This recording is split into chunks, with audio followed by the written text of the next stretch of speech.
tech man. Have you been on Zoom calls all day? All day. And I'm not in the ideal location right now because my internet was unstable in another place in my room. And so I've had to move it. So I'm sorry for the headboard being in the background. It looks to me like you're in some fancy lounge somewhere. So I kind of like Yeah, it. that's it. That's right. You popped out of Vegas. Well, I'm going to officially start. I started the recording for folks that couldn't make it that signed up. Hello, everybody. Welcome to Know Better, Do Better Hour. I'm Mo Carrick, and I'm really happy to be here with my friend and colleague, Twanya Hood Hill. Welcome. Hello, everyone. Thank you. Happy to be here. Yeah, so we had, for those of you that maybe didn't listen in last week, my company started this 4-part series last week. We just wanted to kind of be able to engage in kind of public facing conversations that help people see how we model talking about race.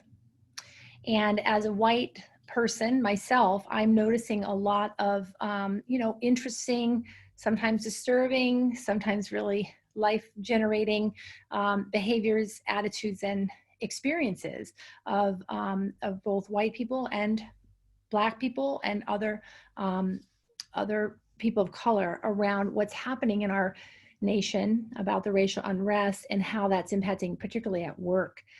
And so last week we talked with Susan Hyatt, who's a white colleague, also my personal coach. And next week we're going to be talking with Cherie Buckner Webb, who's the first Black senator from Idaho. And then we'll close out with Noah Prince and Jim Morris. Jim Morris is also my husband, but my colleague at White Men as Full Diversity Partners. So we're hoping to get kind of, this variety of perspectives. And Twanya, I can just rave about you forever. But but you currently serve as a VP of Talent and Culture at TechSoft 3D, Right. global company based in Bend, Oregon, and in San Francisco and Berkeley, where you are down in Oakland. And you previously have worked at Ameriprise and Facebook and have an esteemed career in the people space. So really happy to have you here. Oh, so happy to be here, really. I'm looking forward to the discussion. Well, we had talked about when my team and I were brainstorming, like, what do we want to talk with people about? We came up with this know, feel, learn, and do, and so last week with Susan, we talked a lot about knowing, and in particular, knowing from the perspective of white people getting knowing, like how do we, what do we know now? What do we not know? What's it like to examine whiteness? Where do we see white people struggling? And for you, I kind of had this bucket today of like feel, because we've talked about how disruptive this dynamic of race is in the workplace. Yeah, right. So I'm curious, like, what are you feeling right now? Yeah, thank you for asking. I really have to applaud you, Mo, for just having the conversation and having the courage to bring people together to have the conversation. More than anything, what I am really optimistic about, very hopeful, is that we are having real conversations now that I believe will move the needle. And so when you ask, how am I feeling? I'm feeling like finally I'm heard. Finally, African Americans in this country are heard. Because this is, what you saw with George Floyd was obviously just the last straw, right? It was not at all the full story around racism in the United States. And it's a shared understanding that all Black people experience. And so there's a common unspoken knowing that we have that has been not heard or ignored or not understood or misunderstood by our white counterparts. So the very graphic nature of the George Floyd incident. And frankly, the only reason that we're having this discussion now is because it was caught on camera. Mm. And the fact that we had indisputable, finally, indisputable evidence that this is what it looks like to be Black in this country, this is what it feels like, is at least now starting the conversation. And I do believe that because we're willing to go deep and we're willing to get really real, we're going to make change. So I feel, in a nutshell, hopeful. You know, I've been through, Mo, as you know, a wide range of emotions. The week after George Floyd's murder, I was I shut down. I just couldn't. It was very, very hard to function. Um, and now I've come full circle, right? And now I'm able to say, okay, so this was not new. This was just one of many, many, many, many incidents like this. And now at least it's front and center. So we'll be able to make some meaningful change in this country. Mm. Well, I remember when we spoke last week about some work stuff and you were saying that you were feeling really hopeful. And I remember feeling like so grateful for that Mm-hmm. point of view from you and like feeling your hope. And you also just said something that I think is so powerful for white people like me to hear, which is that there's this, I think you used the word like there's this common unspoken knowledge and understanding amongst Black people Mm-hmm. of the story of being Black here, you know, in America. And I think that that's such a powerful call out because I really do think that as white people, we don't get that. Like we don't know that. And we not only don't know it, we don't necessarily have a shared experience because of Yeah. the insider status of being white. Mm-hmm. We don't typically have to think about ourselves as a group. We get to Right. think of one of the privileges of being white is that I get to think of myself as an individual, Right. right? Not as Right. a group. And my son and I've been talking lately because he's become really committed to like learning about his own heritage.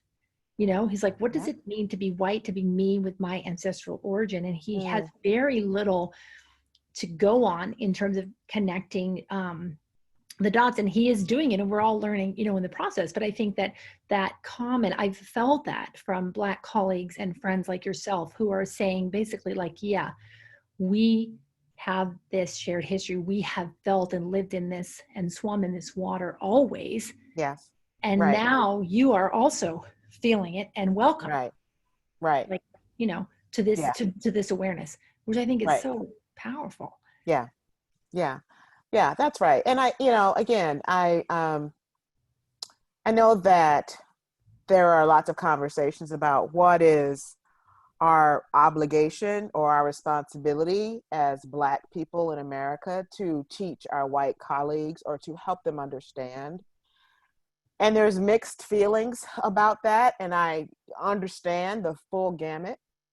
And I will say that personally, I would rather you, with all good intentions, with a complete open heart and open mind, I'd rather you enter in the conversation with me.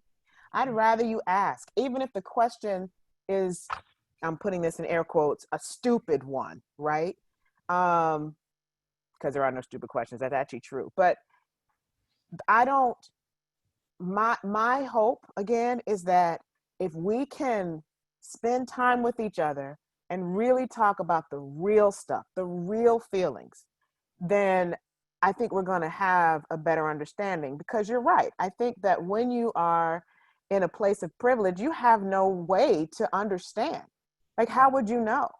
You know, and unless unless you were willing and open to have real raw conversations with people who are experiencing, and I'll just say racism on a daily basis.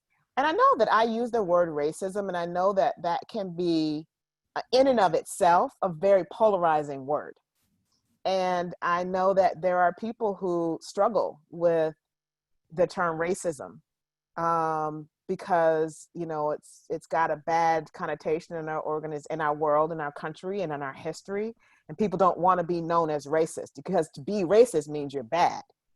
And what I am saying is that, first of all, if you really want to know what my experience is, if you really want to know what my existence has been for 54 years, then you have to get real comfortable with that term racism and lots of other concepts, because again, that's what I walk in. That's my truth every day. So Totally. I don't want to feel like I have to protect you in sharing my feeling. No, I love that. And I think that, and Miguel actually had a nice comment. Thank you, Miguel. By the way, for folks on, feel free to comment on the chat. But I think this idea that we are all impacted by racism. You know, we have all been impacted by racism, and both upside and downside. I was listening to Ibram Kendi. He had a great interview with Brene Brown. As you know, I'm a fan. Yes. In her Unlocking Us podcast. I don't know if you've listened to it yet, but he did a beautiful thing at the end. He brings up, and as a scholar and researcher, I know this is a big body of his research, but he brings up the dynamics of how, in particular, marginalized white people were impacted by racism. For example, even during the days of slavery, to begin to believe that it was, but that to be made to believe by white colonialists in power, colonialists, I should say, that the pain they were suffering, the poverty they were suffering, was the result of the Black people, the Black threat. Right? So racism embedded in those white settlers who were also struggling to make a life and weren't on the plantation, owning the plantation. They were working in servitude in their own way. That they too were deeply impacted, and that those threats truly carry forward to how we currently think about it. Now, a couple things coming up that I think are interesting. I love what Trish is saying around white people needing to be willing to sit in their shame, and people of color needing to be willing to sit in their frustration and anger, you know, to get to the other side. And I'm noticing that so much. Thanks, Trisha, for saying it. And what you're saying is so powerful, Twanya, because when you say to me, look, Mo, if you want to work on our anti-racism together, like, you got to get to know me, you got to hear some of my story. And to me, that's a huge act of vulnerability. And I feel an obligation. I ranted about this with Susan a little bit last week, the two of us, because we are hearing our Black colleagues tell us how tired they are. Somebody's Sonia Marie Taylor said, "I'm not your Bloogle, right? I'm not your Black Google, right? Where you're going to go and like you're going to educate yourself. Like, you can, you know, you run companies, you can figure out what racism is, but at the same time, also, like, in order for me to hear your story and create that real connection, I also need to be willing, to Trisha's point, to be vulnerable myself. Yes. Which is to name my own racism, my own shame, my own emotionality, whatever that is, my own story or lack of story about my own culture and heritage, because that's how we reciprocate vulnerability. That's right. Right? It's not just about now you get to be vulnerable and expose your entire set of ancestors' pain, and I get to listen and take notes. Hell no. It's mutual. Yeah. Yeah. You know, I talk a lot about the mutual sharing. It is definitely mutual. And the more that we can get real, the more pain we'll experience on both sides. Because truth be told, when you think about privilege, and privilege is a real concept as it relates to racism, that I don't think you can deal with racism without dealing with privilege. No. Heck no. And, you know, I see in the comments talk about power. Power is all about privilege. That is where power comes from, is privilege, right? You have to be in a privileged situation to have power. And let's be clear, everyone experiences some level of privilege in their life. It could be socioeconomic, it could be educational, it could be a lot of things. So recognizing that, and also recognizing that some privilege is more powerful than other privilege, is important as well. I think Miguel was saying that power is, so I wanted to make sure that we're talking about and we call out the fact that power comes from privilege. And the more privilege you have, the more powerful you innately have, whether you recognize it or not. Right. The more power you innately have. But all of us have some amount. Well, yes. And what I love about your saying is that it's innate, meaning it's not earned. No. So Right. when I think of my whiteness, like the things that I've had to deal with and not have had to deal with because I'm white, that are very different from probably what you have had to deal with or have not had to deal with being Mm-hmm. Black, Mm-hmm. are not as a result of my efforting. Yeah. I just was born this way, Right. and you were born that way. And I think the acknowledgement for many white people, the acknowledgement that in fact that's true for them, is very, very difficult to look in the face, because they do get triggered into guilt and shame, which has no value in the Right. anti-racism effort. Right. Right? Guilt and shame That's doesn't right. help us do anything, which is why I'm always talking about the paradox of it's not my fault and I'm responsible. That's how I show up authentically. That's a great way. I love that paradox. It's not my fault. I was born into this and I have responsibility. And I think that is where we're trying to get to. And again, if you're having trouble identifying it, think about, I can identify a level of privilege. I come from an upper middle class, socioeconomically upper middle class African American family. Both of my parents were college and graduate school educated. Both of them have graduate degrees. That was privilege, because the privilege was in the assumption that I was going to go to college, I was going to go to grad school. That just was, and I didn't do a thing to earn it. Really, I didn't. Yeah. It was part of my upbringing. It was given to me. So if I can recognize, the work is to recognize where you are privileged, Yeah. and then to extend that to others, extend that same grace to others. And so, while from a race standpoint and a gender standpoint, I'm not innately privileged, I do have some privilege that I can at least relate to. Yeah. Yeah. And I think that is something that I try to get people to think about, and not so that you're not feeling that shame. When we go right to racial privilege, it becomes polarizing, and people become like, oh, I don't want to talk about that. That's really uncomfortable. And I didn't do anything. So I don't want to, I don't want to be blamed. Yeah. Okay, well, think about other situations in your life where you've experienced privilege. It is all the same. Totally. Totally. Yeah. And I think that is a powerful, equalizing dynamic for people, whether it's able-bodied privilege or whatever, to say, yeah, I have that. And I have You've got places something. where I That's may right. be an outsider too. Twania, That's right. I want to put this question. I just learned, by the way, that our panelists can't see all the, our audience can't see all the comments, because I switched this to a webinar format so that it wouldn't be so cluttered with, Oh, the whole thing. So, okay. but I'm curious, there is this question that came up that is one that resonates, is really common for me. And it touches at this thing you and I are tackling a bit today around, like, how do we talk about the stuff at work, where Yes. there's so much fear about being politically correct. And the question was asked by Twanya. She says, I have many experiences recently where staff have asked me, but what can I really do? Meaning the problem of racism is so large that they're just Mm-hmm. one person. They don't know any Black people. Right. Which I think is hilarious, because all my Black people, my colleagues, one of my friends said to me, I've never been so popular. I know, right? She's like, everybody calling me now. I'm on all the committees,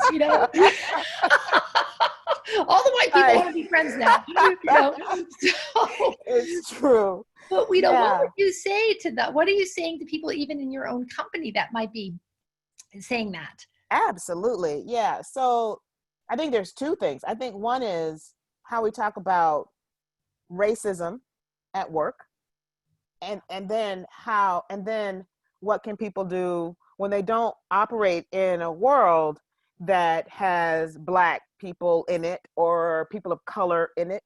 And so I think I see those as two separate questions. So I think the first one about how we, like, what do our friends do? What do we say to people to do? And my response always is the internal work. Go inside, because you may live in an environment where you don't even see Black people. Your kids don't see Black people. You don't work with anybody who is Black or of a person of color. And so you're literally, honestly wondering, what can I do?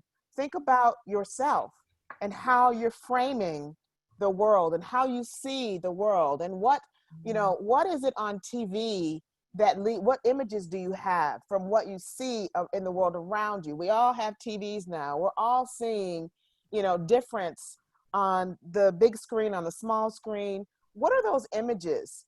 And what are you doing to disrupt that thinking? Even in your very homogeneous environment, are you having conversations? Are you bringing it up? Are you championing? Are you challenging? When you hear people say stuff and you're like, oh, you cringe a little bit, that's the time when you got to speak up. That's it. That's your signal, right? And so there's no, everyone does not have to become a politician to change laws.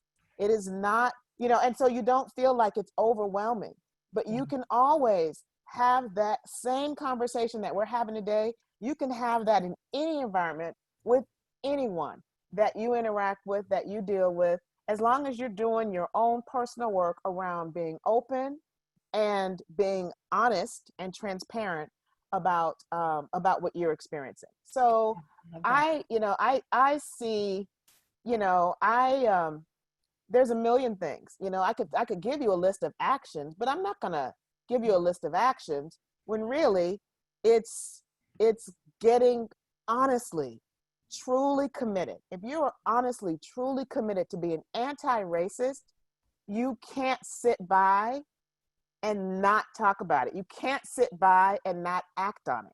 So it will come. It will come. If you're trying to find, on the other hand, something that says, hey, I'm doing the work. Hey, look at me. I've got something going on. And you haven't done the work inside and it's not in your heart.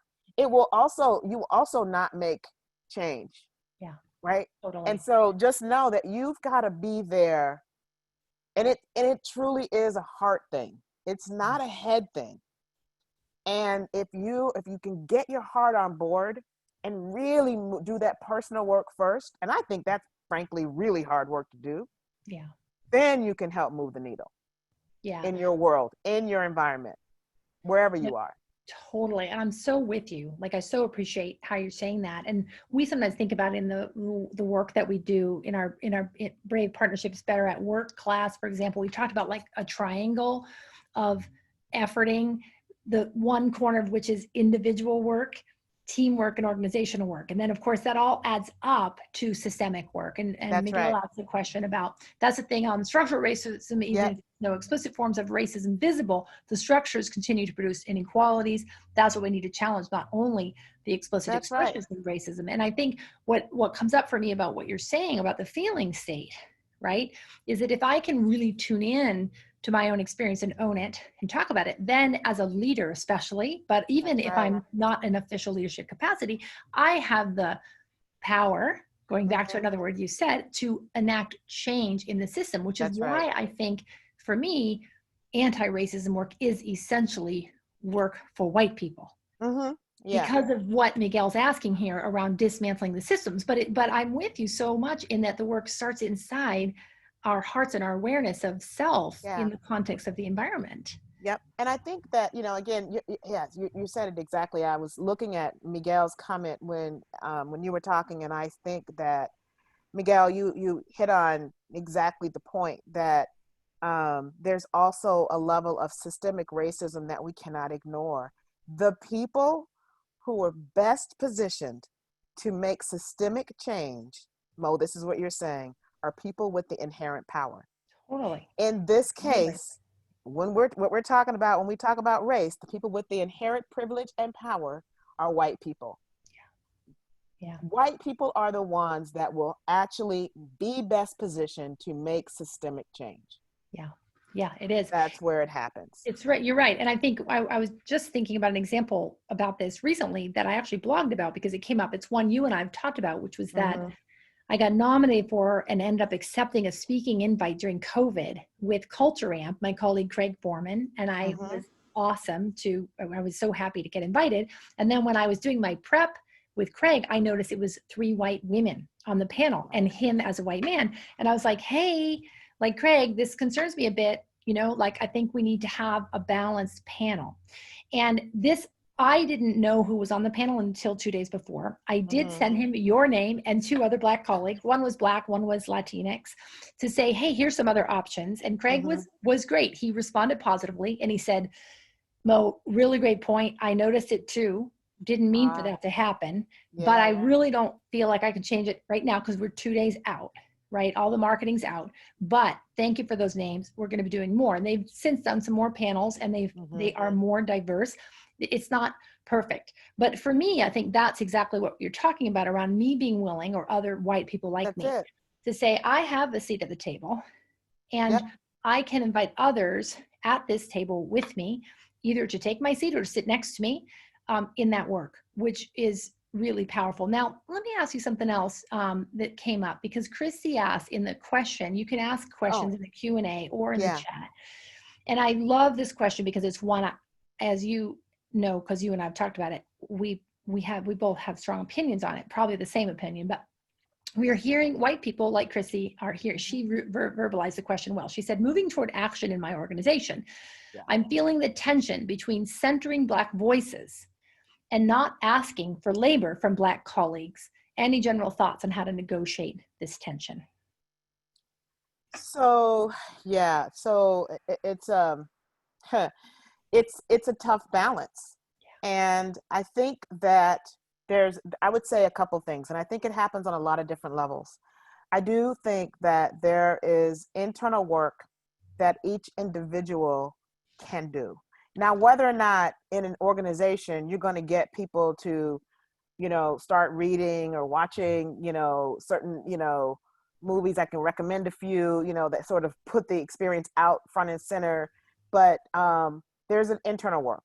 Then there's the work on how do I interact with my colleagues, and that is very interpersonal. And again, that's not necessarily where we get stuck. You don't usually get hung up on the interpersonal interactions, which is why many white colleagues of mine have said, well, I'm definitely not racist. I get along with you just fine.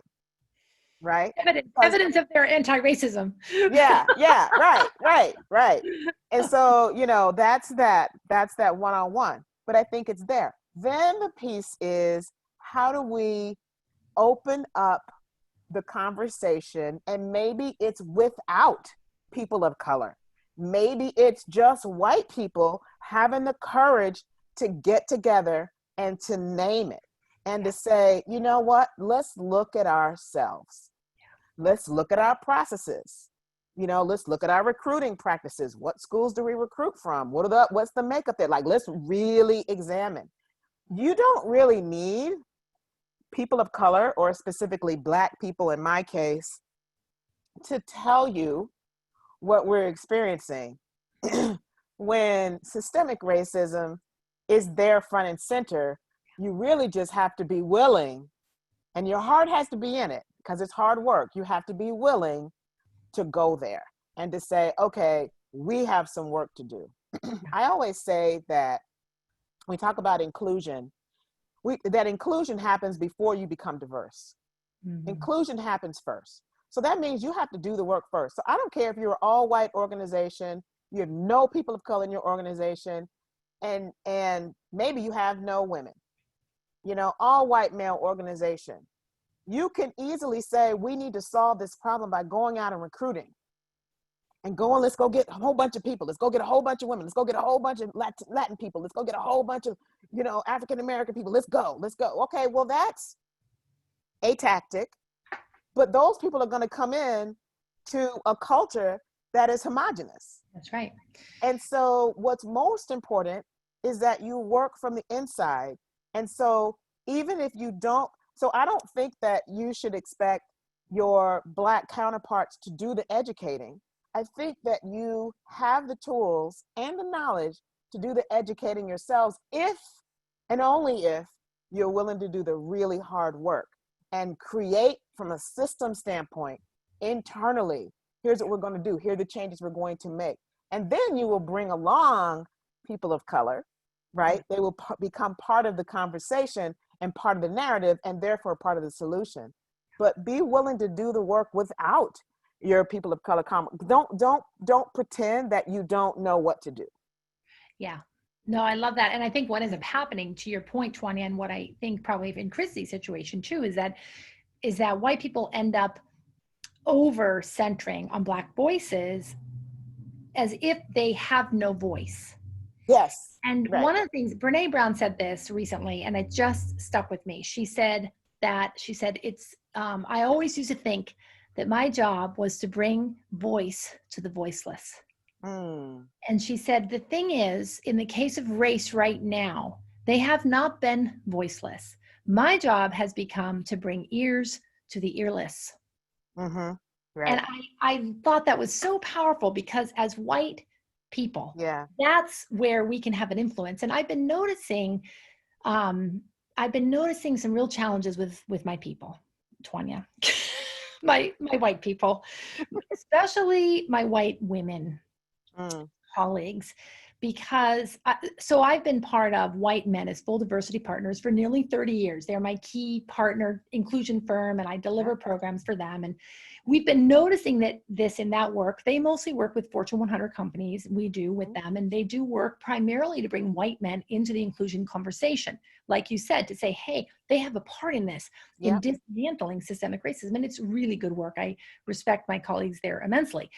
And for years, they've been saying to me, Mo, you know what? You should start the sister organization, White Women as Full Diversity Partners. And I've been like, you guys got that going. I have my own firm, but I do have programs that are for white women and also white men. But Mm-hmm. this recent, since George Foreman, or Mm-hmm.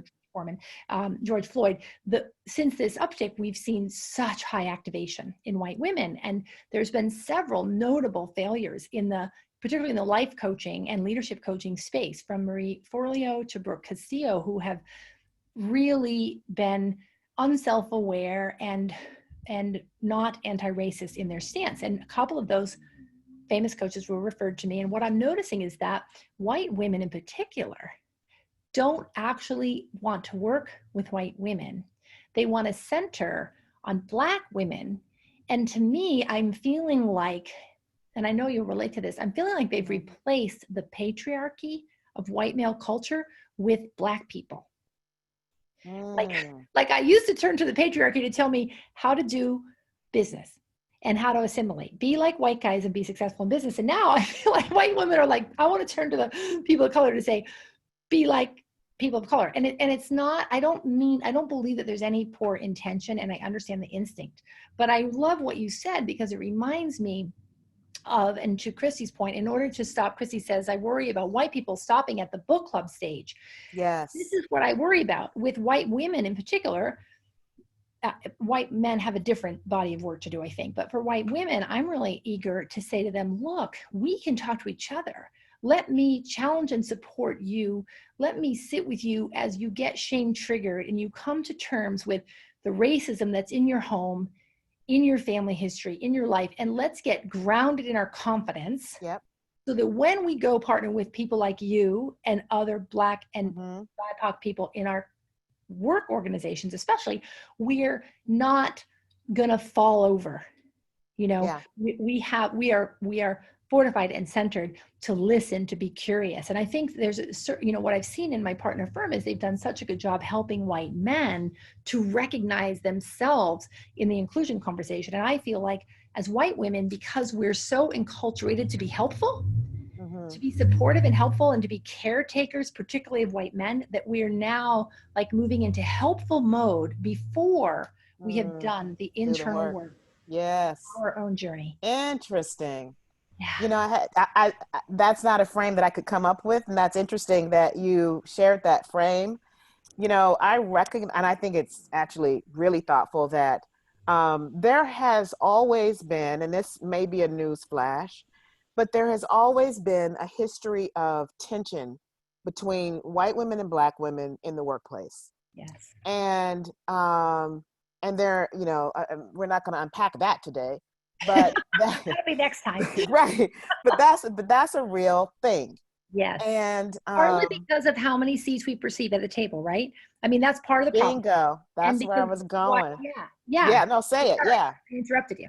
No, because what I was going to say is exactly that I think that we talk about I think that white women, because you were clearly first to the table, you know, Benefiting from feminism. benefiting right from the feminism. Now you've got Black women who have a completely different identity. You can't fit us into that. We don't fit in to the white feminist culture, Right. yet we definitely don't fit into the white male culture. And so there's not a, it feels more competitive than it does collaborative.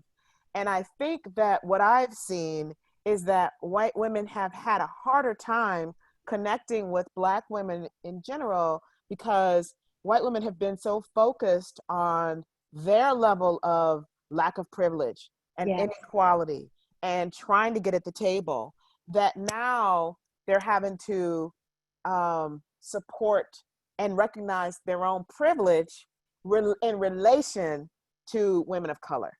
Yeah. And Yeah. so that's very difficult work, right? You got to now say, okay, yep, I'm at the table yet the way I want to be. Yeah. So I'm a woman, but I'm not completely privileged. And at the same time, I am more privileged than Black women. So where do I sit in that? And Yes. that is a very challenging place to be. And it has, I think, created tension. I think the other thing that's important, and I think maybe Mo, you and I have talked about this a little bit, is that a woman of color, and I will say a woman of color, but I will specifically again say Black women because that's what I know. Our story and our reality is different than yours. Yeah. And so what is important to recognize is that our experiences might be more different Yeah. than similar. So Yes. when we talk about women, we can't throw us all into one bucket. Oh my God, I'm so glad you said that. Because I do think that, again, when we go back to this white feminine enculturation, and this isn't me, this is researchers like Deborah Tannen who are talking about how we are assimilated. We tend to want women, white women, assimilate by wanting to be seen as the same. Yep.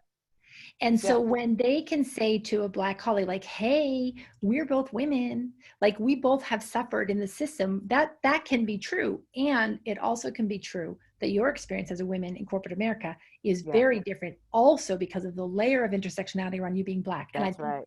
I think that awareness and really looking at that for feminist, liberal women, Yeah. white Yeah. women in many cases, is really, really hard to It's do. hard. And I think that, what I experience, and I've talked to Black women colleagues, and I've had conversations with Black and white women about this, friends who are in the workplace in different ways. And what is interesting is that, and this is also hard for white women to swallow, is that Black women often can relate more to Black men in environments like work environments than to white women. Yeah. So Yeah. then it feels like you're not with us. Right. And Right. what reality is, it's not that we're not with you.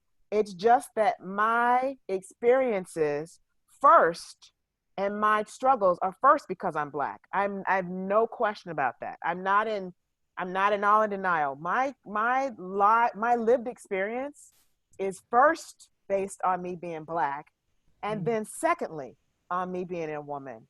And so that is a difficult pill for some to swallow. Well, And it totally, feels because like you're not loyal. well, yes, and if you're a white woman like me, your lived experience, right? I remember I have the only deep visceral memories I have of, I think being discriminated against is because of my gender identity. Mm-hmm. Right. Yep. That's the only, because like you, I grew up in some privilege. I was expected to go to college. We Yep. had poverty in my family, but not, that wasn't a huge difference because we managed to navigate the class barrier, Right.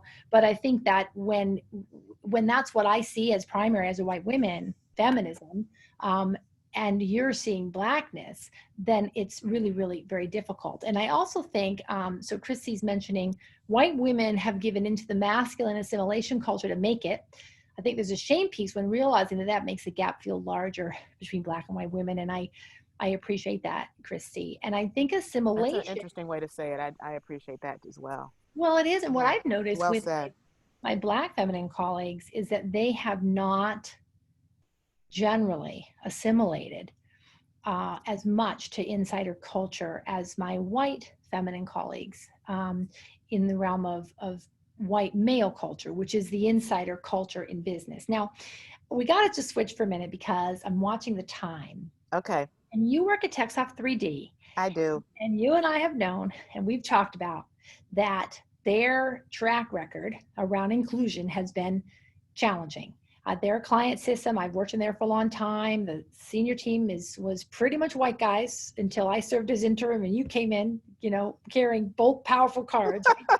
But but this is a company that I wanted to mention, like the internal dynamics and how we talk about what we feel, because you are leading the people function in a system right now that I think, like many systems, has been trying to reinvent itself around its lack of inclusion and its lack of diversity. Yeah. But you're not really there yet, right? Like Nope. there's progress to be made.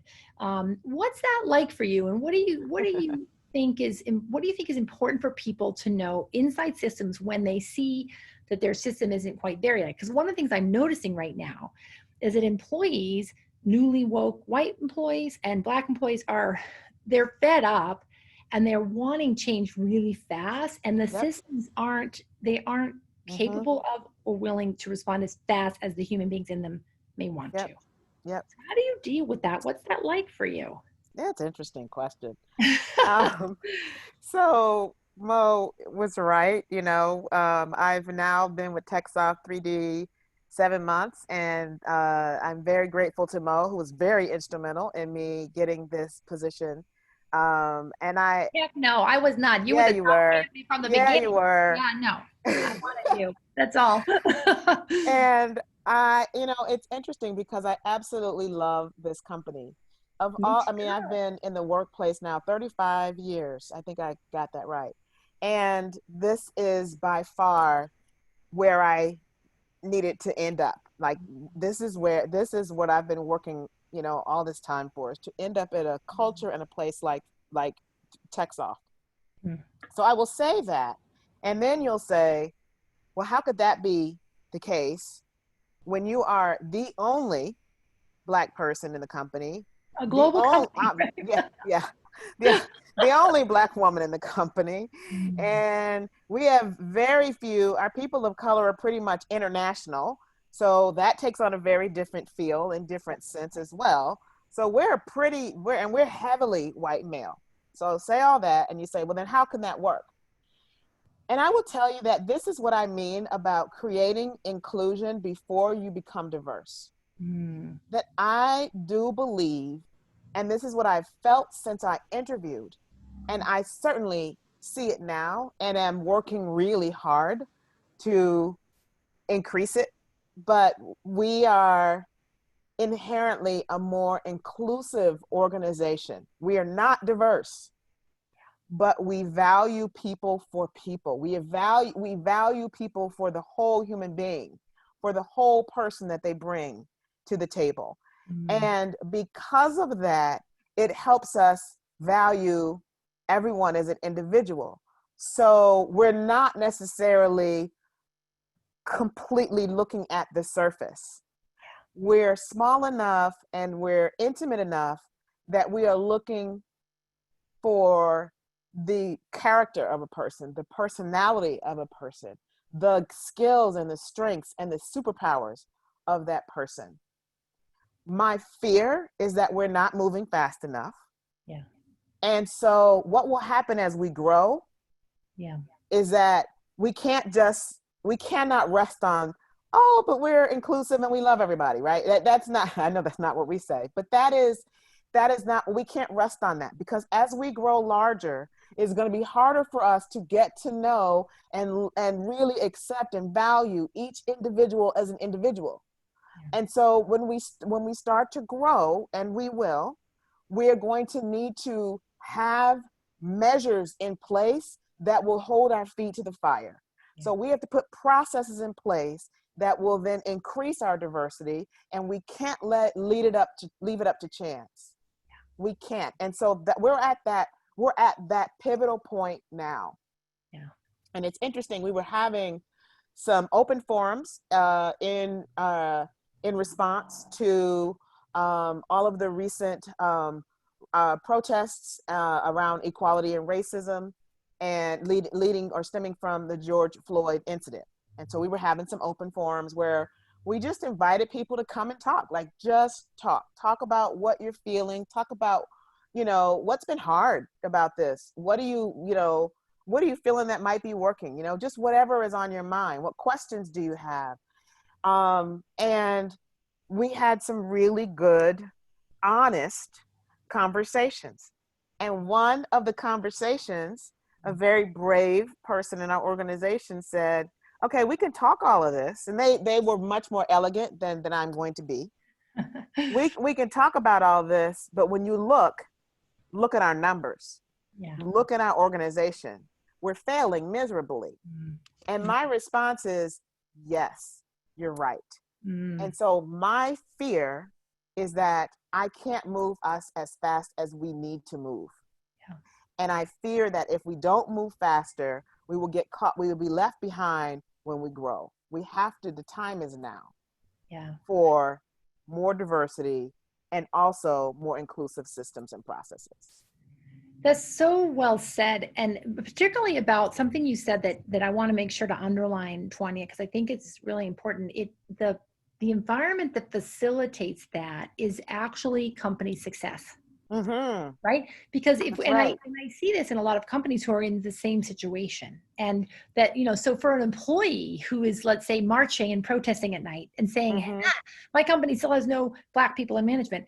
All right, help that company grow, right? Because if that company is doing their internal work, as TechSoft is, if the leaders are doing that work, looking at their numbers, measuring what matters, and having a process in play to change the diverse makeup of their system, and they grow, they will be able to change this over time.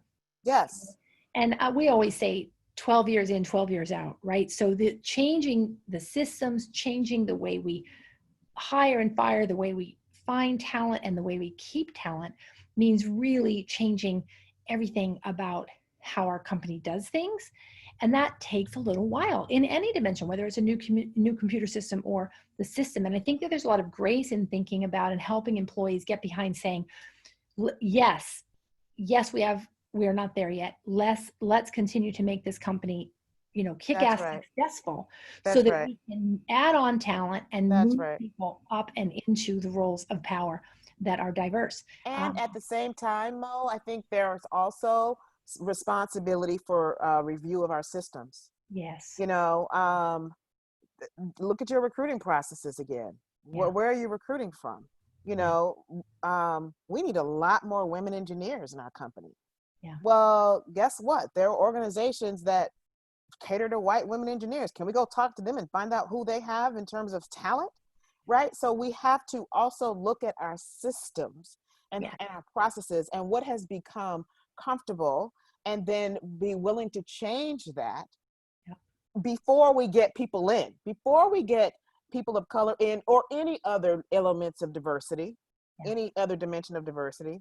What can we do right now so that we're putting the systems in place? And that is what people get comfortable. We get comfortable in companies with what's working. It's worked so far. Why shake it up? I don't want to change. This is okay. And it's like, well, is it really? And is it setting you up for who you want to be? Again, because the solution is not recruiting. The solution is not 100% recruiting. No, I agree. The solution is in the systems and the processes, and then recruiting. Yes. And also something that you said that I want to underline is how we support and enable greatness when they arrive, because we have not only TechSoft, but most companies that are struggling with their numbers of measuring what matters, that people are churning out of those organizations. That's right. And Black talent, that's top talent right now, is extremely popular. So these people are going to get recruited away unless you have a way to say, hey, I really want you here. Right. So I love that. I love that angle. I think, and the other thing is, don't be afraid to, I think also companies get caught up in what's fair. So, you think about simple things. Well, maybe it's not simple for all companies, but affinity groups.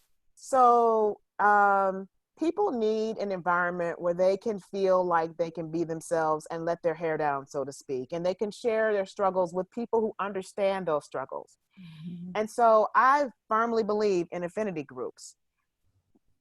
Well, then you can say, yeah, but white people don't have an affinity group. It's because the company is an affinity group for you. So, Society at large. so you have to be willing to be okay with that, Yeah. you Yeah. know? And I would say that don't worry about whether or not it's fair. Don't get caught up in that fairness rhetoric, because what you're doing then is you're harming those that might need extra support because they are the one and only, or they're one of few. Yeah. And you're Totally. not recognizing that extra support that is needed, or the reality that they're facing every Yes. day. Yes. And I love that that brings us into like what's equitable, right? And where do I need extra support? When I was a young professional, the first field I worked in was as a wilderness guide. Mm-hmm. I was one of very, very few women. That industry is very, very white. So there were no black people, I'm Yep. sure back then. There are some now, I'm sure. But I can remember one of my early bosses asking me what I needed to feel supported. And I really wanted to blend in, right? I remember being like, I don't need anything, you know? And Right. in hindsight, I was like, heck, that's not true. I did need something. There were so many examples of what I needed, like a tiny one of which was that all the equipment we used was built for men. Right. None of it fit me. And I was like, I Right. could use help like modifying my backpack so that it actually fits me, because I'm not Right. built, that way, and it hurts after Right. 30 miles or whatever. So I think, being able to say what's equitable Yep. uh, as opposed to just what's fair. Yep.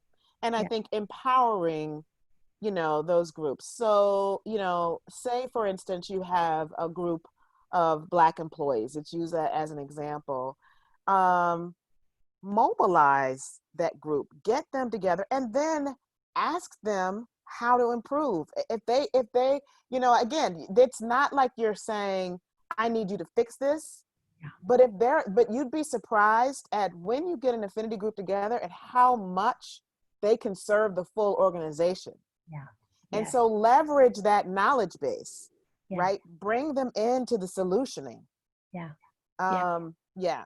I would agree. And I And think that, again, we run really afraid. I think that, I'm going to say one more thing that may not be popular, but in Silicon Valley, mm, that's where we don't really, we're not comfortable having the real conversation. And in Silicon Valley, you've got companies that have lots of resources. And so they can bring in speakers, yeah. I mean, the top people in the industry. They can bring in, all kinds, they can do big events.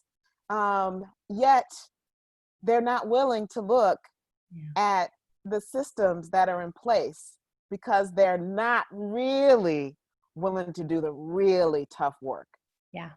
And that is they're doing the work that is at the surface, that looks good, and Right. they're spending lots and lots of money. So they're not, like, it's not that they're not funded. They're putting resources there, but that's not the real core work. The real core work is in looking at your leadership, the Yeah. picture of your leadership. What's the complexion of your leadership? Yeah. Just Yeah. ask that question. Right. Right. And how are you talking about that messy, hard stuff? Yep. You- And it's interesting, you were talking about the ERGs, and I have a client who shall remain nameless, but the, this client has some ERGs in their organization. They have a Latinx ERG, Mm-hmm. they have a LGBTQQ Mm-hmm. ERG, they have Black ERG, and they had a group of white men who they had been doing quite a bit of good work with my partner firm around what's in it for me as a white Yep. man, and what does it mean for me to be white in terms of my privilege. And a couple of these leaders said, you know what, I think we need a white male affinity group. And they got a lot of pushback, like, is this the Ku Klux Klan? What's this all about? And they ended up launching an affinity group, and it Mm-hmm. was specific to what is white men's role Yeah. in being inclusive and in Right. creating equitable cultures. And that group is powerful. They're doing really good work, and they are open to all, just like all affinity groups are, but Right. they're specifically focused on something that we don't ever really look at. Right. What does it mean to be white men? And if white men are holding all the seats of power in our corporations and in our systems, and we're not willing to look at what that means and what's in it for them, then we're not going to get very far. Yeah. anti-racism uplift. That's right. You know? So That's I right. think that's a really appealing idea. I'm not sure it works everywhere, but I think for white men to talk and white women to talk with each other, I help love it. lift the, Yep. lift it. So that's a And new it's amazing. Again, I'm going to double down on that concept that, you don't need people of color to help you through the process.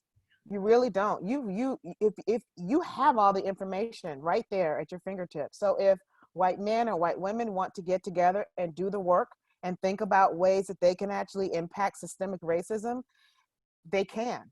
Yeah. And Yeah. so don't feel like you can't move forward if you don't have Black people in your organization. If you don't have Latinx people in your organization, you can still make progress. Yeah. Yeah. And we can still reach across and create, from that platform, we create those important partnerships. Because to me, it's not about we do it all alone. Yes. Like I was Yes. just thinking of a funny story. When I was younger, I was like in my 20s, and I was working with migrant students in the state of Washington, where I lived at the time. And we had this retreat, and there were all these leaders all over. Most of them were Latino, Mm-hmm. Latinx, Latina. And at the end of one of these events, they had a dance party, and I love to dance. Like I love to dance, but I'm not a very good dancer. But I've always known that I dance kind of like a white girl. Like Mm-hmm. that's how I was taught. And so I'm dancing, and one of these women said to me, these Latinx women said to me, Mo, you're having a blast out there, but you sure do dance like a white woman. And I remember thinking that was such a beautiful thing, because it was true. It was true. It acknowledged something about myself that back then, I was probably 24. I don't even know Yep. if I had even thought about the fact that I was white. To Yep. have her point it out, and we ended up having some laughs and talking about it. And I learned a lot about myself Yep. through her eyes. And so I think there is a piece of that we have to do in partnership, right? This is about how we do it in partnership, and we can do it with people that are like us too. I think that's true. I think, and again, I know that we're right at time, I guess. One question, one thought that I just wanted to add in is, Yeah. I've got friends of all races and true friends. And I've got even more acquaintances Yeah. who we're friendly. And the difference for me is that with my white friends, I can acknowledge, and they can comfortably acknowledge my Blackness and all the stuff that goes along with it, all the history, all the experiences that go along with that. And if they're not willing to go there, if they want to be, in quotes, colorblind, and we have more of a surface relationship, then that's fine. But that doesn't then create that true deep friendship. And so my true deep friendships are based on us really getting real on who we are and what we experience. And we can talk about it at any given time in a way that's comfortable. Yes, I love that. And that we can share it. Uh-huh. A colleague of mine, Joanne Morris, said what you're saying really powerfully one time. She was talking to a white person in the training, and she said, and this person said, when I see you, I just see a professional engineer. I don't see a And you black don't see me, right? black. And that's what she said. If you don't see me as black, you don't see You me. don't see me. And therefore I'm invisible. So what kind of partnership can we base, that on? That's where I think insider culture, people like Yep. me, need to just brave on up and talk about it with the words, Mm-hmm. talk about it with the words, and not pretend that we don't notice, Yeah. you know. Right. So that's a great way to close. Well, Yeah. Twanya, I want to thank you for taking an Oh hour out of man, your. I could do this all day. I know, girl, we got to do it You're the more. best, Mo. Thank you so much for inviting me to your platform. I want to thank everybody who's out there who's been, putting so many really thought-provoking comments on the chat. It's been a pleasure, and I look forward to more of these. Thank you. Thanks for taking the time. Thanks everybody for Oh, joining us. And we'll see you next week with Cherie Buckner Webb okay. and Twanya. We'll talk later. Thank you, my friend. All right. Thank you.